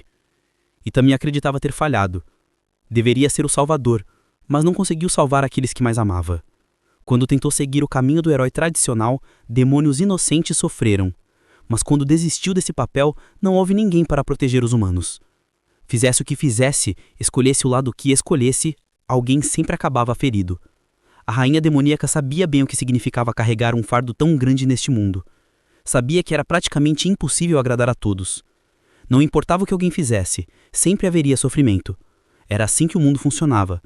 Ainda assim, queria que ele pensasse no futuro. Dentro de 60 ou 70 anos, quando for velho e fraco, inevitavelmente se perguntará quais foram os maiores arrependimentos. Por isso, disse-lhe que a única forma correta de viver a vida é fazer tudo o que for possível para não se arrepender de nada. Depois de deixar esse ensinamento digno de uma rainha, o festival de fogos de artifício finalmente começou, iluminando o céu e enchendo de cores a escuridão. Era um fato que o sofrimento dos outros era inevitável. Mas ele também precisava entender que sua vida pertencia apenas a ele mesmo. A vida humana é curta e justamente por isso é preciso fazer o que se deseja e ser quem se quer ser. Alguém inevitavelmente sofrerá, mas e também tinha que compreender que não cabia a ele carregar a vida e o destino dos outros. Ao ouvir essas palavras, sentiu como se finalmente escutasse aquilo que sempre havia precisado ouvir. A iluminação provocada pelos conselhos de Ciei foi realçada pela beleza dos fogos de artifício que pintavam o céu noturno com cores vivas. O olhar do herói, que antes estava vazio e apagado, agora brilhava com uma nova intensidade, como se uma brasa adormecida tivesse sido acesa dentro dele. Talvez, fosse com essa rainha demoníaca que ele finalmente tivesse encontrado um raio de esperança para si mesmo dentro daquele mundo cruel. Ao caminharem pelo reino, Ante acompanhava o rei e dizia o quanto se sentia mal com tudo isso, já que Itami ainda era só uma criança e ela mesma poderia torná-lo forte sem a necessidade de torturá-lo. No entanto, o governante respondeu que precisavam derrotar o Lorde Demônio imediatamente, pois os humanos se multiplicavam rápido demais. Atualmente havia cerca de 11 milhões de humanos, crescendo em número mais rápido que qualquer outra raça, e logo não haveria espaço suficiente em suas próprias terras. Já os demônios possuíam muito território disponível, mas com uma população muito menor. Por isso, ele dizia que apenas queria tomar parte das terras que não estavam sendo usadas. Devido à dolorosa história entre os dois povos, os demônios haviam fechado as rotas comerciais, condenando a própria economia. O rei concluiu dizendo que precisavam de recursos e que a guerra tinha de acabar o quanto antes. Se salvar seu povo era um bilhete direto para o inferno, então ele iria de bom grado, pelo bem de todos. Chamando Ante, ele se recordou de uma memória antiga e mencionou que seu filho teria a mesma idade que Itami naquele momento. Ante ficou paralisado ao ouvir isso. Quando voltou a si, viu Itami discutindo com o Saki por causa de um pedaço de fruta. O garoto chorava, pedindo ajuda ao mestre, enquanto a menina o mordia furiosa. Ao observá-los, os olhos de Ante se esvaziaram. Um monstro havia invadido a vila e estava a segundos de matar uma família. Itami chegou a tempo, derrotou a criatura com um único golpe e salvou a mãe e a criança. Porém, o estresse do uso de seu maná fez com que sua espada se partisse em pedaços. Sem dar importância a isso, ele logo perguntou aos civis se estavam bem, sorrindo ao oferecer ajuda. Mas a mulher afastou sua mão bruscamente, recusando até mesmo ser tocada por ele. Disse que era impossível um humano derrotar um monstro com um único ataque, e o acusou de ser um monstro também, assim como sua mestra e sua irmã, que observavam ao fundo. Mesmo tendo salvado suas vidas, o herói apenas se desculpou. Mais tarde, Ante lhe entregou uma nova espada para substituir a que havia sido quebrada, dizendo que já era a quarta naquela semana. Ela insistiu que ele precisava treinar o controle de seu maná para que isso não voltasse a acontecer. Ele se desculpou mais uma vez, mas Ante apenas bagunçou seus cabelos com suavidade, comentando que também tinha sido um problema quando tinha a idade dele. Ao ver sua expressão, lembrou da reação da mãe e falou com seriedade, dizendo que a mulher estava em choque e que ele não devia levar aquilo a sério. O garoto respondeu que não se importava, que sua única meta era voltar para casa. Ainda assim, não conseguia entender por que as pessoas continuavam a chamá-lo de monstro, já que aquela não fora a primeira vez. Ante, agora com um semblante sombrio, não encontrou resposta. Precisava agir como adulta, mas não sabia o que dizer. Incapaz de dar uma resposta clara, riu sem graça e deu um leve tapinha em suas costas. Mudando de assunto, comentou que no dia seguinte seria o festival de fogos de artifício. Em certo momento, Ante havia dito a Itami que quando ele retornasse ao seu mundo, fizesse um fogo de artifício que os lembrasse. Inclusive, lhe passou uma receita. Um clarão verde iluminou o céu, e com um sorriso doloroso, ela disse que o sentiriam falta caso isso acontecesse. Sendo a única figura adulta do grupo, o mestre costumava bagunçar os cabelos das crianças com carinho, e juntos compartilharam inúmeros momentos preciosos. No fundo, Itami só queria voltar para casa. Contudo, por motivos que ele não conseguia compreender, tudo terminou em tragédia. A única coisa que sabia com certeza era que não queria que sua irmã o visse, em vez de irmão, como um monstro nascido da dor. Pensando nela, tentava aceitar que talvez nunca pudesse voltar para o seu mundo, nem reencontrá-la. Estava tão preso à vida que deixara para trás que não percebia o que tinha conquistado naquela nova. Não entendeu o quanto foi feliz ao lado de sua mestra e de sua irmãzinha, até perdê-las. Agora, o jovem herói estava completamente aterrorizado, pois havia sido ele quem escolheu se afastar. Naquele tempo, ele não sabia o que esperava no futuro, mas agora isso o abalava com força, mostrando-lhe que podia decidir o que fazer sem carregar sozinho a responsabilidade por todos. Até mesmo sua antiga mestra lhe havia perguntado quem ele era. Anos depois, ele ainda não sabia, mas estava disposto a descobrir. Naquele instante, o som de uma digitação interminável preenchia a sala, enquanto uma mulher de longos cabelos permanecia diante de seu laptop, fazendo pausas apenas para bater a cinza de seu cigarro. Enquanto isso, no alto de um penhasco, dois jovens compartilhavam um momento silencioso, até que uma estranha silhueta começou a se aproximar lentamente. Era o ridículo trio que havia planejado toda a operação, e a encerrava de maneira absurda, cegando-os e empurrando-os juntos. O objetivo final continuava o mesmo, e agora restava muito pouco a fazer. Enquanto contavam de trás para frente, uma mão firme pousou de repente sobre o ombro de Noah, que se arrepiou de medo ao ouvir uma voz ordenando que deixasse os adultos falarem. Gaguejando, o jovem demônio congelou a reconhecer a voz de seu tio. Ele sabia que talvez pudessem perdoar os humanos, mas perdoar o herói em si superava qualquer expectativa. Quando aceitaram 3 humanos no exército, ele não disse nada, mas aquilo cruzava todos os limites. Uma intensa intenção assassina os envolveu, direcionada principalmente ao herói. Para os demônios, o papel dele no mundo era claro. De acordo com as ordens da grande deusa, deviam proteger os necessitados. Mesmo que os humanos exterminassem os dragões há 2000 anos atrás, a maioria ainda merecia compaixão, exceto ele. O Itami sentiu que sua cabeça estava prestes a ser separada do corpo em um instante, sem tempo sequer para reagir. Por sorte, a mão de Cia o protegeu, cobrindo-lhe na pescoço a tempo. Foi então que a realidade o atingiu. Começou a suar e a respirar ofegante com o coração disparado.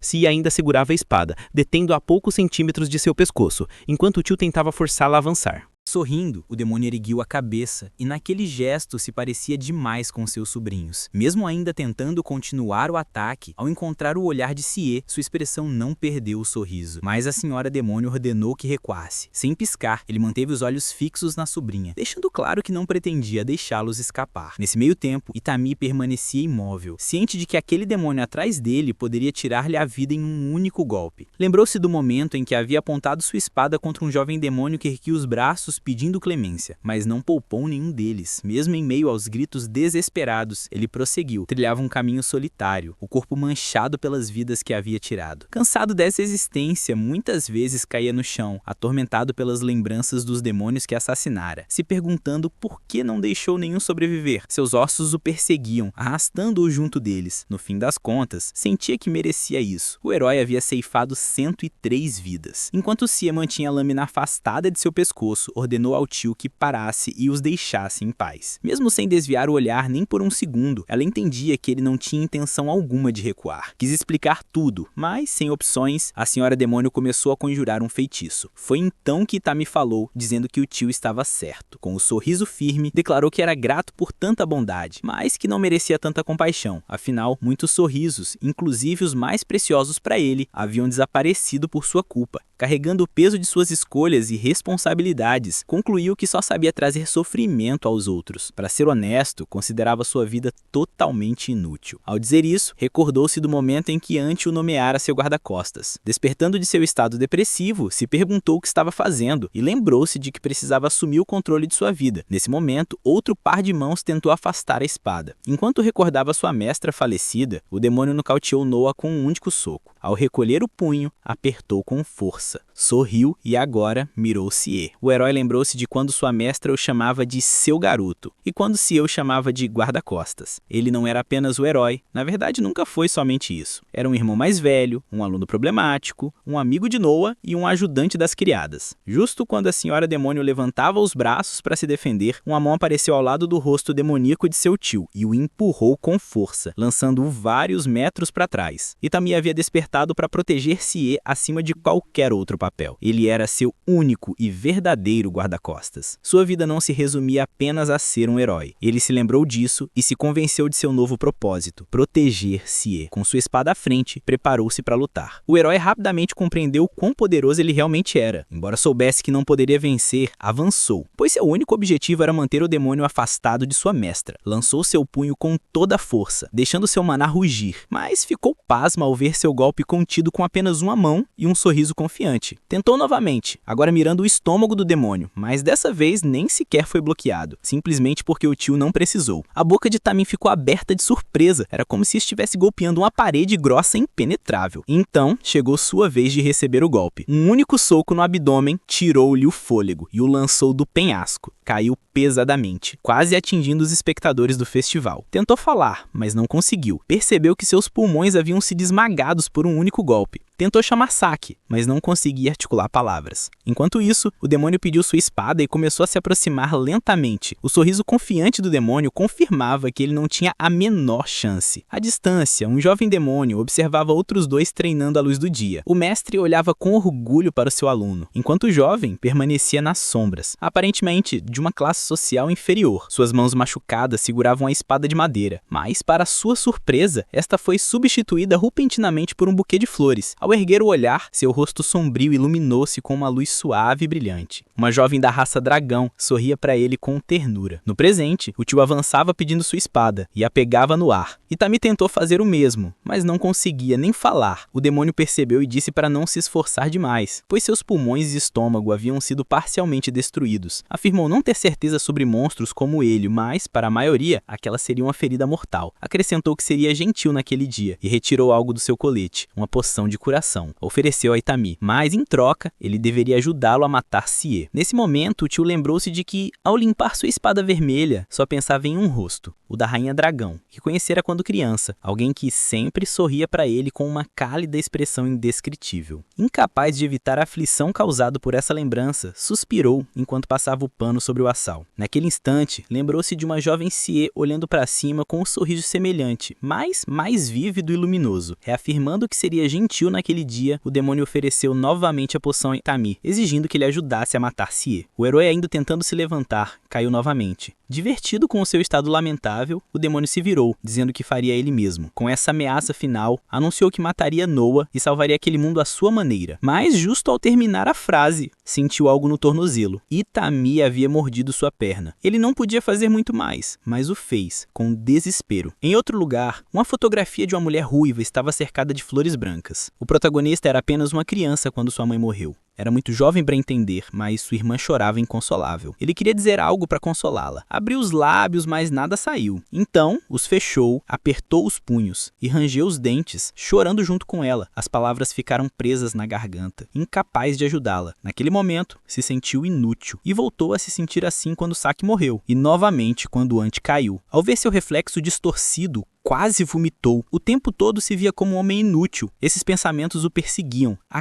cada passo. Agora não queria mais ser inútil. Desesperado, mordeu a perna do demônio, tentando impedir que ele matasse seus entes queridos. Naquele instante, abriu os olhos de par em par. Por alguma razão, estava deitado em uma cama, todo enfaixado, com Saki nos braços. Também acordaram sobre um matraz, amarrado com bandagens. Aparentemente escapara da morte após a batalha anterior. Ao se sentar, uma voz o chamou por Bela Adormecida, feliz por finalmente acordar. O tio observava calmamente em um canto e disse que precisavam conversar. Enquanto isso, outros demônios agitavam-se do lado de fora ao ouvirem as vozes dentro. Olhando diretamente para ele, o único adulto presente fez uma pergunta simples. Quem é? Inicialmente confuso, o protagonista percebeu que se referia à sua espada. Então, apresentou Saki, ainda em seus braços, autoproclamada irmãzinha. Ao ver o sorriso em seu rosto, o tio compartilhou que também possuía uma espada semelhante, que nomeara em homenagem à sua prometida, assassinada pelo herói matador de dragões há 2000 anos. Perguntou se lembrava das últimas palavras de Saki, pois ela deveria ter ouvido antes que sua alma se tornasse a espada. O jovem lembrava claramente. Disse que estava com frio e podia sentir gosto de ferro na boca. Como seu irmão estava distante, certamente estaria lutando contra o demônio poderoso, ao lado de Ant. Sabendo que morreria brevemente, soltou uma risadinha arrependida, pois queria estar com ele até o fim. Movida pelo desejo de estar ao lado dele apenas mais uma vez, jurou se tornar sua espada inquebrável e fiel. Desde então, em meio meio a ferozes batalhas, lutaria por ele, como uma força silenciosa, aconteça o que acontecer. Sua espada foi forjada com a promessa de conquistá-lo ao seu lado, decidida a ajudá-lo apenas uma última vez. Naquele momento, ele viu o rosto de Sashi sorrindo alegremente para seu irmão mais velho, depois de derrotar um demônio. Itami aproximou-se do corpo moribundo de sua mestra e segurou sua mão, lamentando mais uma perda. Contudo, atrás dele, o demônio começou a se mover, levantou-se e brandiu uma espada vermelha. Caminhou em silêncio, sua lâmina atravessada pela espada diante, pronto para dar o golpe final. O herói finalmente percebeu que estava em uma posição desfavorável. Sua espada estava quebrada e muito distante. Pensando que se veriam no inferno, a demônia se preparou para atacar, mas algo mais cortou o vento. O inimigo foi partido ao meio, e os olhos frios e inertes de Itami seguravam a espada firmemente. Com isso feito, carregou Ante e Dizag, suas espadas amarradas à lâmina. Viu sua irmãzinha, mas de uma forma muito mais terrível do que qualquer um deveria presenciar. Enquanto a observava com olhos sem vida, várias vozes o chamaram. Desviou o olhar de sua irmã, cercada por muitos outros no mesmo estado. Ao voltar a olhar, viu uma multidão de demônios. De repente, uma voz zombeteira interrompeu o momento. Um homem avançou com um machado, representando um grupo extremista de demônios. Aproximou-se com arrogância, dizendo que o herói estava confuso. Com um sorriso orgulhoso, vangloriou-se de ter matado todos os humanos ali. Embora reclamasse que seu chefe proibira matar civis, a maioria considerava a regra tola, pois os humanos iniciaram a guerra matando civis em território demoníaco. Por exemplo, mataram sua mãe, deixando sua família sem esposa ou mãe, apenas por ser uma demônia. Agora, disse, era sua vez de tirar tudo deles. Não conseguiu terminar a frase. Um rápido chute de Itami arrancou-lhe a cabeça com a mesma expressão fria e vazia, aparentemente eliminando todos os outros. Mais tarde, enterrou seus entes queridos, marcando suas tumbas com a espada diante. Amontoando a terra, olhou para suas mãos manchadas e cheias de cicatrizes, fruto de tanto esforço que no final não serviram para nada. Pegou sua arma, olhou por um momento, contemplando sua decisão, e colocou a lâmina na boca. Mas justo antes de agir, lembrou-se do tempo com sua mestra e sua irmã, rindo com alegria e compartilhando a vida. E, acima de tudo, lembrou-se de sua irmã real em seu antigo mundo. Conseguiu parar a tempo e amaldiçoou, deixando a espada no chão. Caminhando entre o exército, os cavaleiros não podiam acreditar que ele era o herói. Todos pensavam que era especial, mas estavam completamente enganados. A maioria se mantinha afastada, com olhares frios e vazios. Alguns pensaram em oferecer ajuda, mas logo desistiam. Diziam que o herói poderia esmagá-los com um único golpe, que não conseguira salvar quem mais amava e, no fim, falhara no que se esperava dele. Assim, deixou cair sua espada, consumido pelo ódio a si mesmo e pelo arrependimento, considerando-se um fracasso como ser humano. Com esse peso nos ombros, aproximou-se pessoalmente do Senhor Demônio, implorando que acabasse com seu sofrimento. Em vez disso, ela lhe ofereceu bondade e calor, assegurando que fosse reconhecido e permanecesse ao seu lado. Enquanto isso, os demônios do lado de fora continuavam tentando ouvir, mas a conversa foi interrompida de repente. Justamente então, Noa e Siebe caíram ao bater a cabeça na porta que se abrira subitamente. Foram avisados para terem cuidado, e ao erguerem o olhar, viram quem abrira a porta. Lá estava Itami, orgulhoso, tendo recuperado seu propósito: ser útil e proteger quem amava. Com um sorriso cheio de alegria, o herói pediu desculpas por tê-los preocupado tanto. Mesmo que tivesse que brandir sua espada novamente, queria ser um verdadeiro herói, pelo menos para eles. Enquanto isso, no mundo humano, sob o céu de Éden, uma mulher familiar fumava outro cigarro na varanda. Era Yuna, a irmã mais velha de Itami, cujos olhos pareciam tão cansados quanto os dele. Segurando uma xícara de café instantâneo na outra mão, lembrava-se das vezes em que seu querido irmãozinho lhe preparava café. Ao relembrar novamente a dolorosa perda, abaixou a cabeça.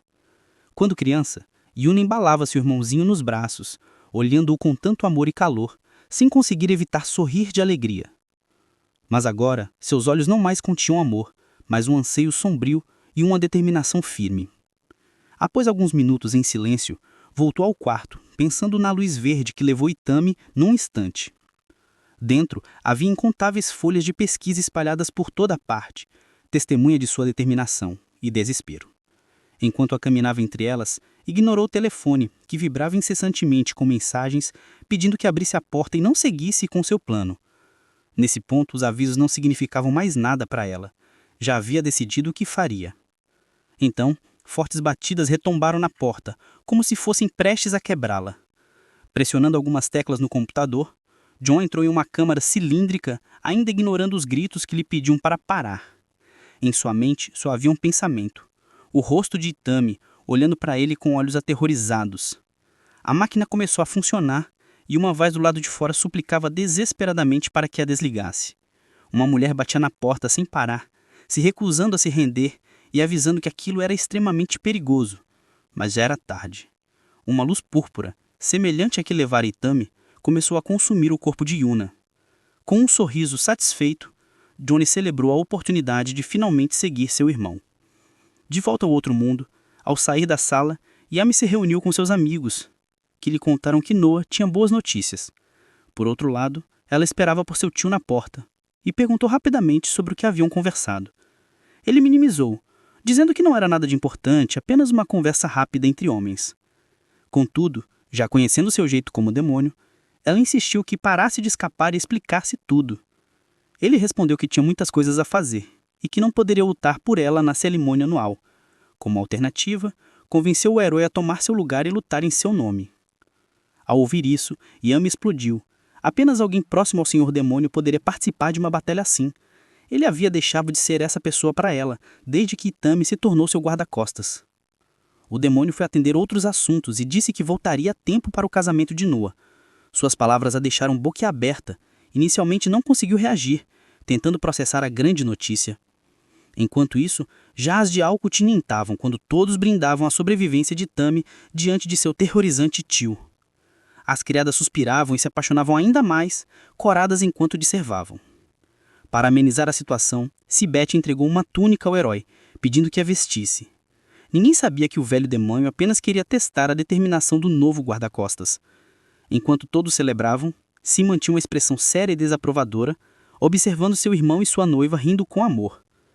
Ela se lembrava de quando estavam prisioneiros, resgatando Amy de seus inimigos e matando qualquer um que os ameaçasse. Apesar das feridas, Se caminhou por uma vila em chamas e entrou em uma casa. Para sua surpresa, encontrou algo chocante: o corpo gravemente ferido de seu irmão mais novo, segurando sua própria orelha cortada. Os olhos do Senhor Demônio tremeram de puro choque, e ao olhar para o lado, viu Amy encolhida, tremendo de dor e medo, com as orelhas mutiladas também. Se ainda não se movia, lutando para compreender o significado do que tinha diante de si. Naquele dia, uma cidade inteira na fronteira foi arrasada, sem deixar nada vivo. Mais tarde no refeitório, Noah conversava de quase ter se mijado de susto, sem saber que seu tio apenas estava testando-o. Enquanto isso, todos conversavam felizes, e Se os observava com expressão fria e calculista, incapaz de suportar ver seu querido irmão sorrindo para sua noiva com tanto amor. Então Noah bateu palmas para chamar a atenção de todos e anunciou que ele e Amy se casariam após a cerimônia anual de batalha. Corado passou o braço sobre sua prometida e convidou todos para participar. Imediatamente as criadas gritaram de alegria, pulando e parabenizando o casal. Ao mesmo tempo, um demônio de cabelo azul sorriu confiante ao saber que seu oponente seria um humano. Era Ken, o primeiro filho do líder do clã Lawrence, demonstrando uma antecipação evidente. Atrás dele, Saki, o segundo filho, observava em silêncio, visivelmente mais tímido. Como todos os anos, a cerimônia anual de batalha estava sendo preparada como um dos maiores eventos, onde dois antigos clãs de demônios lutavam em uma arena sagrada. Neste ritual, as famílias Lawrence e Murray escolhiam um servo para representá-las, enquanto os grandes líderes ocupavam seus tronos. Agora, com Itami e Ken escolhidos, o destino determinava que ambos precisavam provar seu valor, ou morrer na tentativa. Finalmente, chegou o dia esperado. Um anunciador deu as boas-vindas à multidão na arena, exaltando os dois valentes guerreiros que iriam se enfrentar. Os vítores explodiram quando Kin entrou, representando seu pai com orgulho. Pelo clã Ima, Noah apresentou Itami, que surgiu com seu habitual olhar vazio. No entanto, em vez de aplausos ou entusiasmo, o humano recebeu olhares céticos, pois muitos na plateia não conseguiam aceitar que um membro de sua raça estivesse entre eles. O momento foi constrangedor, mas felizmente as criadas estavam lá, equipadas com bastões luminosos e uma enorme faixa, completamente determinadas a apoiar o herói. Sentado ao lado de outro líder de clã, Siai confirmou que seu filho lutaria naquele ano, e o demônio corroborou, admitindo que até ele se surpreendera, já que o garoto havia se oferecido voluntariamente. A senhora demônio respondeu com um olhar silencioso, mas claramente calculista. As regras eram claras. A luta só terminaria quando um dos dois morresse ou se rendesse. Enquanto contavam os últimos segundos antes do combate, Ken olhou para o humano com desprezo, fez um gesto insultante e advertiu que ele estava morto. Quando terminou a contagem regressiva, nenhum se moveu de imediato, como se o tempo congelasse entre eles. Após alguns instantes de tensão insuportável, Ken reagiu primeiro. Agachou-se e segurou sua espada com força, disposto a acabar com o inimigo em um único golpe. Para sua surpresa, seu movimento foi interrompido no meio do caminho, bloqueado por outra mão. Num piscar de olhos, Itami apareceu ao lado dele, girando para contra-atacar com o braço livre. Os olhos de Ken seguiram o movimento, mas seu corpo não conseguia reagir. Um instante depois, encontrou-se caindo no chão, brutalmente golpeado pelo cotovelo do humano. Enquanto seu rosto se aproximava do duro piso da arena, a imagem de seu irmão surgiu fugazmente na sua mente. Recordando seu propósito, apoiou as mãos no chão e usou o impulso para se levantar, acendendo sua determinação. Colocando em jogo seu orgulho de demônio talentoso, lançou um chute invertido, mas antes que pudesse recuperar a iniciativa, recuou com um salto para manter distância. Sorriu, impressionado com a habilidade do oponente, ao menos para o seu nível, embora continuasse convencido de que não seria suficiente. Após observar Itami firmemente plantado, Ken se gabou em voz alta, dizendo que cada um de seus movimentos parecia dobrar o universo à sua vontade. Sem hesitar, avançou num instante, confiando plenamente no seu poder, nesse dom que, segundo ele, não poderia ser conquistado com esforço. Acreditando nessa superioridade natural, lançou-se sobre o humano, fechando a distância com velocidade avassaladora, cheio de confiança, sorrindo enquanto continuava a ofensiva e declarando arrogantemente que seu rival já parecia exausto, afogado em esforço, esperando que de algum modo pudesse fechar a brecha entre eles. No entanto, a arrogância do demônio foi sua perdição. Enquanto lançava uma saraivada de golpes, sua mão foi presa com precisão cirúrgica. Ao mesmo tempo, Itami encontrou uma abertura total e começou a mover sua espada para finalizá-lo. Sua expressão era sinistra, demonstrando a experiência de alguém que tirou inúmeras vidas. Contudo, a espada falhou, de propósito. O herói apenas derrubou Ken ao chão. Mais uma vez, com o rosto na terra, Ken abriu os olhos, finalmente percebendo que o humano não havia usado nenhum único truque durante a luta. E ele o olhava com expressão vazia, mas os olhos brilhavam com um poder impossível de ignorar. Esse olhar frio atravessou sua alma, deixando uma marca indelével. Foi nesse instante que Ken sentiu medo pela primeira vez. Longe dali, uma bela melodia de piano ecoava pelos corredores de uma escola, mas a perfeição da peça foi interrompida abruptamente quando o músico apertou a tecla errada. Ao ouvir, o instrutor ordenou que parasse imediatamente. Aproximou-se do jovem e, com um tom severo, perguntou se realmente desejava trazer apenas vergonha para a família. O garoto olhou para o chão e negou com a cabeça, pedindo desculpas. No entanto, o homem com uma régua apontou e ordenou que mostrasse as mãos, revelando os cortes em seus pulsos. Sem piedade, começou a enumerar em que havia investido tempo e dinheiro, acompanhando cada palavra com um golpe nas mãos do seu filho. Dediquei minha vida a criá-lo, dizia, e seu filho inútil só retribuía com fracassos. Cada golpe reforçava a ideia de que tudo o que ele fazia era manchar o sobrenome da família. No final, o jovem acabou deitado na cama, dolorido mas já acostumado à punição, olhando para o teto com olhos frios e sem vida. Foi então que uma luz começou a piscar junto aos seus pés. Ele mal olhou de relance e depois ergueu novamente o olhar, começando a chorar, finalmente se permitindo sentir a dor e o cansaço. Enquanto penas negras flutuavam ao seu redor, uma voz falou que tinha uma missão para ele. Ao lado, um ser alado o observava fixamente, afirmando que ele salvaria seu mundo de uma grande guerra. De volta ao presente, Ken se perguntava se realmente havia sentido medo, mas logo sorriu, convencido de que não. Afinal, a regra que constantemente escondia seus braços era ainda mais aterrorizante. Frente ao humano, começou a concentrar seu mana, acumulando com força pelo corpo. Além disso, sabia que seu irmão mais novo estava observando, então não podia se permitir um final patético. Preparando-se para liberar todo o seu poder, gritou para que todos prestassem atenção. Nesse instante, a arena se iluminou com um brilho cegante enquanto sua espada se envolvia em raios azuis. Com voz firme, Kain proclamou que aquela era a razão pela qual seu irmão nunca mais deveria chorar de medo. Impulsionado pelo desejo de proteger seus entes queridos, sua espada foi consumida pelo mana, e do seu poder surgiu um temível dragão rugindo ferozmente atrás dele.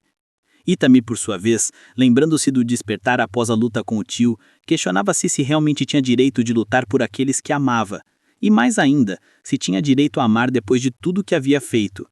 Em meio a esse conflito interno, um demônio falou seriamente com ele, lembrando que os humanos frequentemente esquecem uma verdade essencial. Os erros do passado não existem para condená-los, mas sim para guiá-los adiante. Enquanto o dragão feito de puro mana mostrava seus dentes afiados, Itami segurou firmemente sua espada e o mana negro começou a fluir do seu corpo como um rio. Quando o dragão carregou diretamente contra ele, rugindo com a intenção de destruí-lo, ele não recuou. Pelo contrário, permitiu-se ser consumido pelo momento, pois se algo distingue os humanos de outras raças, é a capacidade de mudar. O público que assistia à transmissão de múltiplos reinos observava boquiaberto. Nunca antes haviam presenciado um ataque tão brilhante e poderoso. Ainda mais impactante era ver um humano lutando pelo clã Ima, considerando que sua raça estava em guerra aberta com os demônios. Entre os espectadores, um homem chamou uma mulher com urgência, dizendo que talvez aquele fosse o irmão que ela tanto procurava.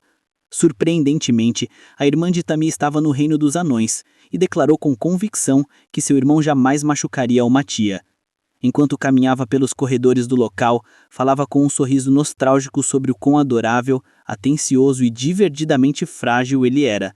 Foi então que, ao virar uma curva escura, seus olhos se depararam com uma tela transmitindo ao vivo a cerimônia anual de batalha.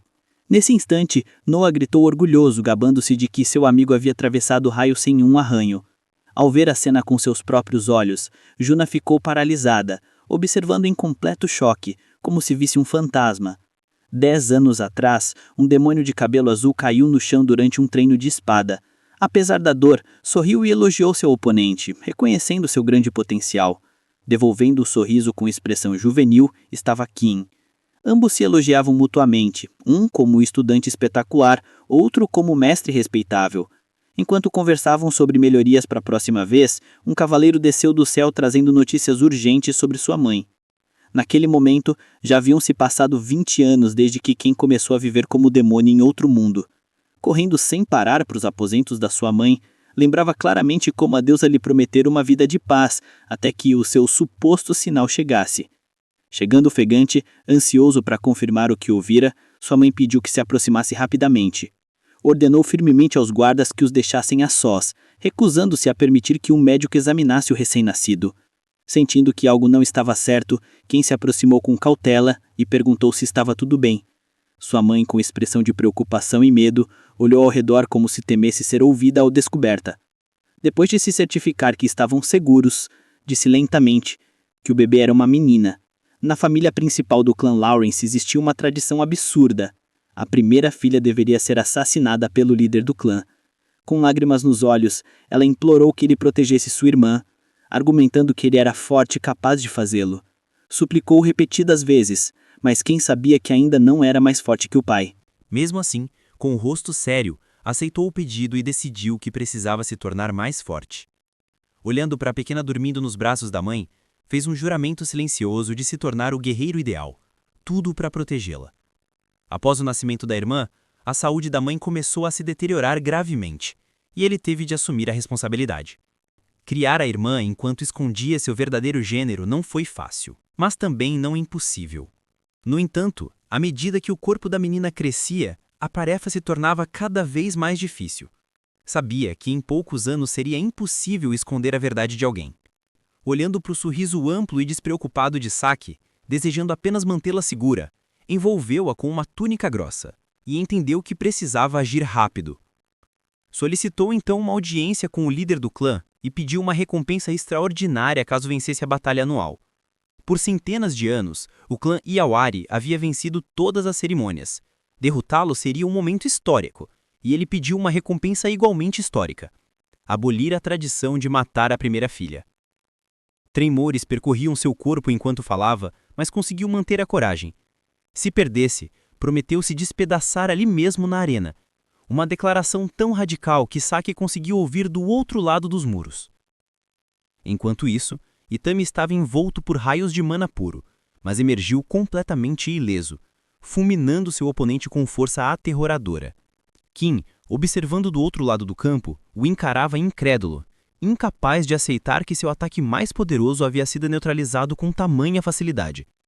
Aos poucos, o pânico começou a dominar sua mente e corpo, imaginando o destino inevitável que aguardaria sua irmã caso perdesse. Tremendo, perguntava-se repetidamente o que poderia fazer, até que o brilhante sorriso de Saki apareceu em sua mente. Era a única coisa que não podia se permitir perder.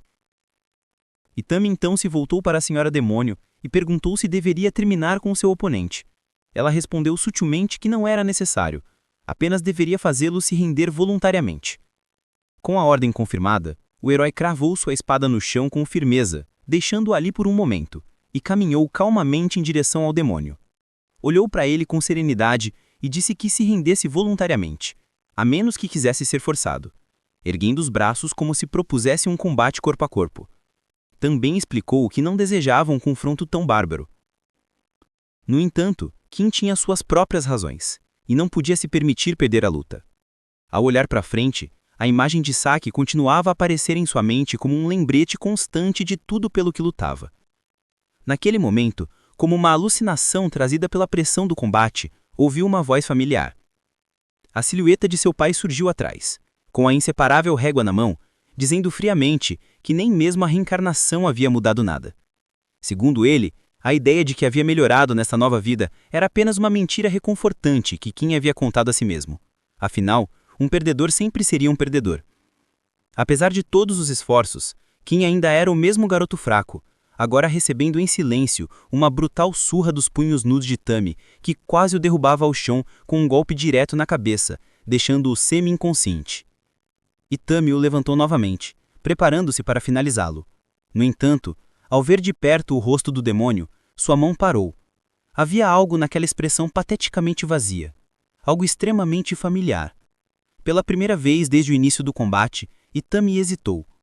O rosto de Kim agora lembrava o seu próprio, não muito tempo atrás, quebrado pela culpa e consumido pelo abandono. Enquanto Itami vacilava, a voz cruel do pai voltou a ecoar na mente de Kim, repetindo a palavra que tanto o marcou: perdedor, uma e outra vez. E Kim acreditava, porque era isso que tinha vivido durante toda a sua existência. Mas então, entre esse eco de ódio, uma imagem diferente surgiu em sua mente. A vez em que brincavam com marionetes e ele contava a Saki a história de um monstro vencido pelo seu valente irmão. Lembrou-se do sorriso brilhante da irmã naquele momento, cheio de admiração e ternura, e sua mão, como se respondesse a essa memória, se mexeu com um último sinal de vida. Foi então que o mana puro, misturado com sangue e desespero, começou a jorrar pelas feridas de Kim. Ele sabia. Sabia que seu próximo ato seria imperdoável, um caminho sem volta. Uma intensa concentração de energia brotou de sua mão trêmula. Um último surto de poder impulsionado não pelo ódio, mas pela necessidade. Já não era pelo orgulho, mas por sua irmã. O demônio, à beira da derrota total, liberou uma rajada caótica de mana. Naquele instante, só havia um caminho, e ele teria que viver com a culpa para sempre. Raios chispavam violentamente, percorrendo seu corpo, perfurando sua pele de dentro para fora e empurrando o herói para longe com força brutal. Com esse último esforço, Kim conseguiu quebrar o aperto de Itami. Mas, embora o preço fosse terrível, sua própria mão havia explodido de dentro, destruída pela sobrecarga. Mas se era pela segurança dela, isso o permitia proteger o seu sorriso por mais um pouco, então estava disposto a tudo. Firmando os pés no chão, Kim se voltou de contentação com intensidade para os assentos dos líderes de clã. Seus olhos se cruzaram com os do seu pai, e naquele breve instante carregado de história, ira e resolução, houve um relâmpago de luz azul que atravessou a arena. O público suspirou em uníssono, incapaz de fazer outra coisa a não ser observar com espanto o que acabara de vivenciar. Em contraste brutal, os guerreiros que acompanhavam os líderes de clã reagiram imediatamente. Um protegia instintivamente seu mestre, e o outro, movido por anos de repressão e dor, ceifava a vida de seu próprio pai com intenção mortal e determinação absoluta.